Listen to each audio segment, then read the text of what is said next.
9ஆ? 9 number வீடு sir. 9ஆம் number வீடா? டோர் நம்பர் 9ஆ? 9 நம்பர் வீடு கேட்குறேன் சார். டோர் நம்பர் 9ஆ? 9ஆம் நம்பர் வீடா? சார் 9 நம்பர் வீடு சார். நம்பர் 9ஆ? 9ஆம் நம்பர் வீடா? ஐயோ ஐயோ ஐயோ.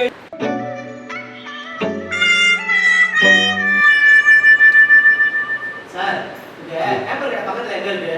என் பக்கத்துல இருக்க பேப்பர் கடையா? உங்க பக்கத்துல வீட்டு பக்கத்துல இருக்க பேப்பர் கடையா? சார் பேப்பர் கடை. அதான்ப்பா, என் வீட்டு பக்கத்துல இருக்க பேப்பர் கடையா? உங்க வீட்டு பக்கத்துல இருக்க பேப்பர் கடையா? சார் நான் கேட்கறது பேப்பர் கடை எங்க இருக்குன்னு கேட்கறேன். அதுதான்ப்பா நான் உங்க என் வீட்டு பக்கத்துல இருக்க பேப்பர் கடையா? உங்க வீட்டு இருக்க பேப்பர் கடையா? நான் கேட்கறது புரியுதா உங்களுக்கு? பேப்பர் கடை எங்க இருக்கு? புரியுதுப்பா, அதெல்லாம் என் வீட்டு